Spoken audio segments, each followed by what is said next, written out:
Hi friends, എല്ലാവർക്കും നമസ്കാരം. നമ്മുടെ മഴയൊക്കെ ഒന്ന് മാറി കിട്ടിയല്ലേ? ഇവിടെ നല്ല വെയിലാണ്. നിങ്ങളുടെ അവിടെയൊക്കെ എങ്ങനെയാണെന്ന് എനിക്ക് അറിഞ്ഞുകൂടാ. എന്നെ ഇപ്പോൾ കാണാത്തത് എന്താണെന്ന് നിങ്ങൾ വിചാരിക്കും പാചകത്തിൽ. കാരണം നമുക്കിവിടെ ക്യാമറയും സ്റ്റാൻഡും ഒന്നും വയ്ക്കാനുള്ള സൗകര്യമില്ല. നമ്മൾ ഒരു തട്ടിക്കൂട്ട് അടുക്കളയിലാണല്ലോ ഇപ്പോൾ നമ്മുടെ കുക്കിങ്. അപ്പോൾ അത് കാരണം രജനിയെ മാത്രമേ കാണുള്ളൂ. ഞാനാണ് വീഡിയോ എടുക്കുന്നത്, അതുകൊണ്ട് എന്നെ കാണാത്തത്. പിന്നെ ഞാൻ എന്താ ഇവിടെ തന്നെ ഇരിപ്പുണ്ട്. പെങ്ങളാണെല്ലാം ചെയ്യുന്നത്, രജനി പെങ്ങൾ. എല്ലാവരും എപ്പോഴും രജനി അന്വേഷിക്കും. അന്നേരം ഇന്നിപ്പം എന്താ രാവിലെ ബ്രേക്ക്ഫാസ്റ്റൊക്കെ കഴിഞ്ഞു. പണിക്കാരിപ്പോഴും ഉണ്ട്. നമ്മുടെ അടുക്കളയുടെ പുനരുദ്ധാരണമൊന്നും ഇപ്പോഴൊന്നും കഴിയുകയില്ല. ഞങ്ങളിപ്പോൾ താഴെ താൽക്കാലികമായ ഉള്ളൊരു തട്ടുകടയിലാണ് ജീവിതം. അതിൻ്റെ അസൗകര്യങ്ങളുണ്ട്. വെള്ളം എടുക്കാനും ഒക്കെ ബുദ്ധിമുട്ടാണ്. കാരണം എന്താണെന്ന് വെച്ചാൽ ടാങ്കിൽ നിന്ന് നേരിട്ട് മുക്കി എടുക്കുക. അത് എടുക്കാൻ കുനിയാനും ഒക്കെ പാടാണ്. അതെ, പൈപ്പ് ഒക്കെ താഴെയല്ലേ, ഞങ്ങൾ മുകളിലിരിക്കുകയല്ലേ. ഗ്യാസ് ഊറ്റി എല്ലാം ഇവിടെ കൊണ്ടുവച്ചിരിക്കുകയാണ്. നമ്മുടെ ഈ ചെറിയ അസൗകര്യങ്ങളിൽ നമ്മൾ ജീവിക്കാൻ പഠിക്കണം അല്ലേ? അതാണല്ലോ ഇപ്പം നമ്മളെ പഠിപ്പിച്ചത്. നമ്മൾ കുടുംബജീവിതം തുടങ്ങിയ സമയത്ത് വളരെ ലളിതമായ രീതിയിലല്ലേ തുടങ്ങിയത്. പിന്നീടല്ലേ നമുക്ക് സൗകര്യങ്ങളൊക്കെ ഉണ്ടായത്. അന്നൊരു മിക്സി പോലും ഇല്ലായിരുന്നു. എല്ലാം അമ്മിക്കല്ലിൽ അരച്ചൊക്കെയായിരുന്നു. അതായത് 1972 കാര്യമാണ് ഞാൻ പറയുന്നത്. ഇപ്പം എല്ലാ സൗകര്യവും ദൈവം തന്നപ്പോൾ അടുക്കളയൊന്ന് കുറച്ച് പൊട്ടിയായിരുന്നു. അതിനെയൊന്ന് ആ പൊട്ടിയിടം ശരിയാക്കാൻ വേണ്ടി തുടങ്ങിയതാണ്. അപ്പോൾ അടുക്കളയെല്ലാം അവിടെയും വെട്ടി ഇവിടെയും വെട്ടി ആകെ മൊത്തം അപ്പോൾ വർക്ക് ഏരിയയും എല്ലാം ഇപ്പോൾ വൃത്തിയാക്കുകയാണ്. അത് കാരണം കൊണ്ട് കുറേ ദിവസം പിടിക്കും. ഇവിടെ എല്ലാം താഴെയാണ് വെച്ചിരിക്കുന്നത്. അത് ഇവിടെയൊക്കെ കൊണ്ട് ഓരോന്നും ഇട്ടിരിക്കുകയാണ്. അതുകൊണ്ടുള്ള ബുദ്ധിമുട്ടാണ്. ഇന്നപ്പോൾ ഞാൻ എന്ത് ചെയ്തു, ചുരുങ്ങിയ രീതിയിലൊക്കെ ഒപ്പിക്കുക. ഇന്നൊരു ഫിഷ് കറി മേടിച്ചു. ഇപ്പോൾ രജനി താണ്ട് ചോറും എരിശ്ശേരിയും വയ്ക്കുന്നുണ്ട്. സൊമാറ്റോ വഴി മേടിച്ചതാണ്. അതിൻ്റെ കാര്യമൊന്നും പറയണ്ട. നമുക്ക് 1 കിലോ മീൻ മേടിച്ച് കറി വെച്ചാൽ ഇത്രയും ആകുകയില്ല. അതുപോലുള്ള സംഭവം ഇനി തുറന്നു നോക്കിയാലേ അറിയൂ അതെങ്ങനെയുണ്ടെന്നുള്ളത്. അപ്പോൾ അങ്ങനെ നമ്മൾ ഏത് സാഹചര്യത്തെയും അഭിമുഖീകരിക്കാൻ നമ്മൾ ശീലിക്കണം. അപ്പോൾ അങ്ങനെ നമ്മുടെ എരിശ്ശേരിയും ചോറുമൊക്കെ അടുപ്പത്ത് കിടന്ന് വേകുന്നു. നിങ്ങൾ വിചാരിക്കേണ്ട എപ്പോഴും എന്താ ഇവിടെ കുക്കിംഗ് ഒന്നും കാണുന്നില്ല. എന്താ എല്ലാ കുക്കിങ്ങും നടക്കുന്നുണ്ട് ഇവിടെ. കണ്ടോ, ഞാൻ ചുരുങ്ങിയ സാഹചര്യമായാലും നമ്മളതൊക്കെ ഫേസ് ചെയ്തല്ലേ പറ്റുള്ളൂ. അപ്പോൾ ഞങ്ങൾ ഇങ്ങനെ നിന്നിട്ട്, അപ്പോൾ എന്നെ കാണാത്ത എന്താണെന്ന് വെച്ചാൽ ഇവിടെ ക്യാമറയൊന്നും വയ്ക്കാനുള്ള സ്റ്റാൻഡും ഒന്നും വയ്ക്കാനുള്ള സാഹചര്യമില്ല. കണ്ടോ, അതാ ഒരു മേശപ്പുറത്ത് തുണി ഇട്ടിട്ട് അവിടെയാണ് നമ്മൾ. അതെ ശരി. രജനി പറയുന്നത് കേട്ടില്ലേ? ഇപ്പം ഞങ്ങൾ രജനിയുടെ വീട്ടിലെ അടുക്കളയും മേശപ്പുറമൊക്കെ പോലെ ആയിരിക്കുകയാണെന്ന്. നിനക്കും ദൈവം തരുമടി ഒരു വീടും നല്ല അടുക്കളയൊക്കെ. ഇപ്പം ഇതിൽ നമ്മൾ പെരുമാറുന്നല്ലേ കുട്ടി. അപ്പോൾ ഇതൊക്കെ ഇപ്പം നല്ല അടുക്കളയും വെച്ചിട്ടില്ലേ നമ്മളിപ്പോൾ ഇതൊക്കെ ഇങ്ങനെ ചെയ്യുന്നത്. അപ്പോൾ അതുപോലെ ആദ്യം ഞങ്ങൾക്കുമൊക്കെ ഇങ്ങനെ തന്നെ അല്ലായിരുന്നു. അപ്പോൾ അത് കാരണം കൊണ്ട് അവൾ പറയുമായിരുന്നു അവരുടെ ചെറിയ സാഹചര്യത്തില്ല അവൾ. അപ്പോൾ അവിടെ വീട്ടിലെ അടുക്കള പോലെ ആയിരിക്കുകയാണ് ഇപ്പോഴത്തെ കാര്യങ്ങളെന്ന് പറയുകയാണ്. അപ്പോൾ ഇവിടെ പഞ്ഞ കസേരകളും ഒക്കെ ഡംപ് ചെയ്തിട്ടുന്ന സ്ഥലത്താണിപ്പോൾ ഞങ്ങൾ പാചകം. അപ്പോൾ അത് കാരണം കൊണ്ട് അതിനിടെ രജനി എനിക്കൊരു ചായ കൊണ്ട് തന്നു. ഞാനത് കുടിക്കട്ടെ. കാപ്പിയാണ്. കാപ്പി, ബ്രൂ കാപ്പി അല്ലേ? ഒരു രജനി സൂപ്പർ കാപ്പി.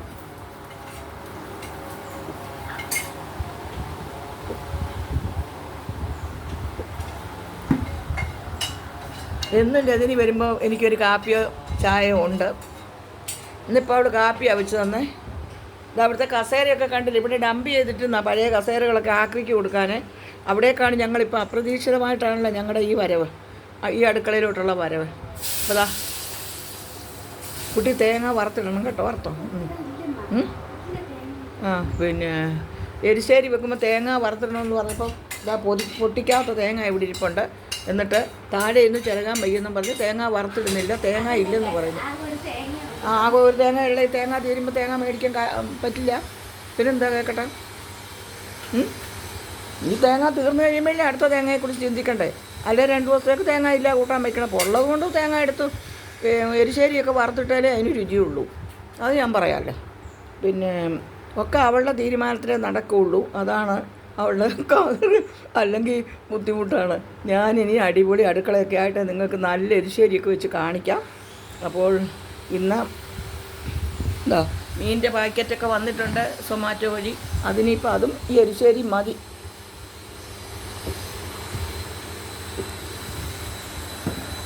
ഏത് സാഹചര്യത്തെയും അഭിമുഖീകരിക്കാൻ നമ്മൾ പഠിക്കണമല്ലോ. അപ്പോൾ ഇനിയും ഒരാഴ്ച കൂടെ ഉണ്ട്.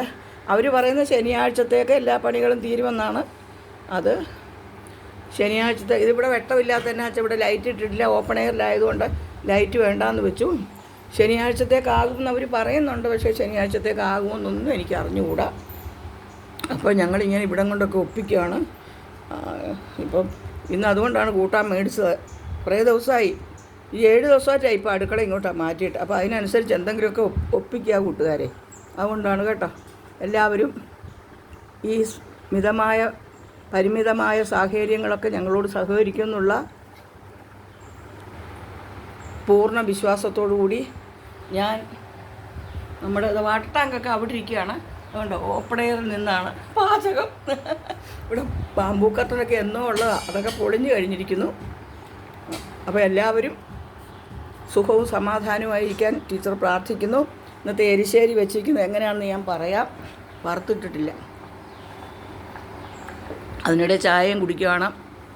അതായത് ഇതുണ്ടോ, ഒരു കാർഡ്ബോർഡ് ഇട്ടിരിക്കുന്നത് എന്തിനാണെന്നറിയാമോ? തണുപ്പല്ലേ അവിടെ ചവിട്ടുമ്പോൾ മഴയത്ത്, അതുകൊണ്ട് ഇട്ടതാണ്. ഇനിയിപ്പോൾ മഴ മാറി അതെടുത്ത് മാറ്റണം നമുക്ക് നിന്ന് ചെയ്യാൻ വേണ്ടി.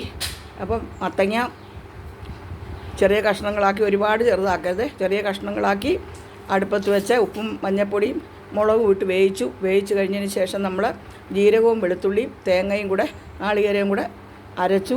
മഷി പോലെ അരയണ്ട, അവിയലിനെക്കാട്ടി കുറച്ചുകൂടെ അരയണം.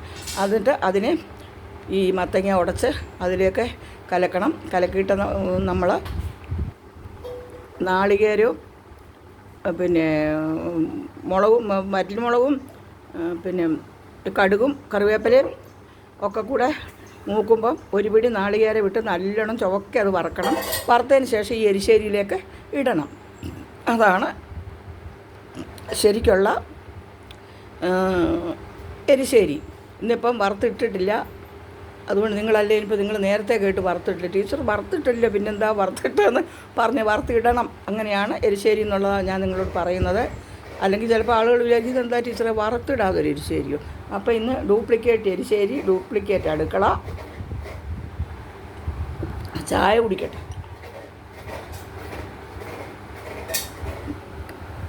ഇതൊക്കെയാണ് ഇന്നത്തെ സാഹചര്യം.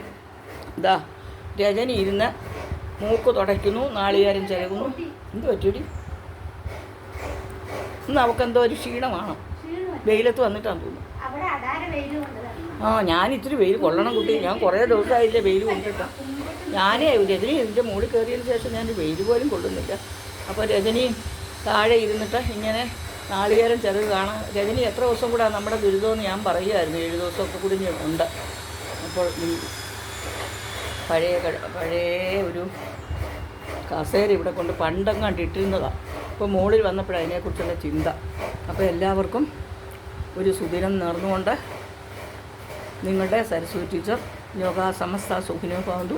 എല്ലാവർക്കും സുഖവും സമാധാനവും ഇരിക്കട്ടെ എന്ന് ഞാൻ പ്രാർത്ഥിക്കുന്നു. ഒരു കാലത്ത് നമ്മൾ എത്ര ഇതായിട്ടുള്ള സാഹചര്യമായിരുന്നു. എനിക്കിങ്ങനെ ഓർമ്മ വരിക ഇവിടെ ഇങ്ങനെ കഴിയുമ്പോഴേ ആദ്യത്തെ കാര്യങ്ങളൊക്കെ. അതുപോലെ തന്നെ നമ്മളൊരു ചെരുപ്പ്, പണ്ടൊരു ഫിഷർ ചെരുപ്പാണുള്ളത്. 2 വള്ളി ചെരുപ്പ് രജനി, ഒരു ഫിഷറിൻ്റെ ചെരുപ്പ്. നിങ്ങളുമൊക്കെ അങ്ങനെയാണ്. അതും തേഞ്ഞ് കഴിഞ്ഞാലും അടുത്തത് മേടിച്ച് തരികയില്ല. എന്നിട്ട് അതിൻ്റെ വള്ളിതാ അതിൻ്റെ അഴിഞ്ഞു വരും. അതിനെ എന്നിട്ട് സേഫ്റ്റി പിന്നിട്ട് കുത്തിക്കൊണ്ട് അങ്ങനെ. അതുപോലെ പെൻസിലൊക്കെ ആണെങ്കിൽ തന്നെയുണ്ടല്ലോ, പെൻസിൽ ചിലപ്പോൾ തീർന്നു പോയാൽ പെൻസിൽ മേടിച്ച് തരികയില്ല. എന്നിട്ട് കൂട്ടുകാരൻ അന്ന് സ്നേഹവും സഹകരണവും ഉണ്ട്. കൂട്ടുകാരൻ അവൻ്റെ കടിച്ച് പൊട്ടിച്ച് പകുതി എടുക്കും. പകുതി പെൻസിൽ തരും. എന്നിട്ട് അതിൻ്റെ അറ്റം കൂർമ്മിപ്പിച്ചിട്ട് 2 പേര് ഉപയോഗിക്കും, ഒരു പെൻസിൽ. അങ്ങനെ ഓരോന്നും. പേസ്റ്റിനെ ഞെക്കി പൊട്ടിച്ച കാലമുണ്ട്. പേസ്റ്റിൻ്റെ കവറ് നമുക്ക് ഞെക്കി ലാസ്റ്റ് വരെ ആ പേസ്റ്റിനെ നമ്മൾ ഉപയോഗിക്കും. അങ്ങനെയൊക്കെയുള്ളൊരു കാലം ഉണ്ടായിരുന്നു. അതിനു മുമ്പ് ഉമ്മിക്കരി ഈ പൈസ എന്നൊക്കെ പഞ്ചായത്തിന് പൈസ കണ്ടിട്ടുണ്ടോ? അത് എൻ്റെയൊക്കെ ചെറുപ്പകാലത്ത് അണയാണ്, 1 അണ 2 അണയൊക്കെ. പിന്നെ പൈസയായി. ഇപ്പോഴാണ് തുട്ടും രൂപയും ഒക്കെ ആയത്.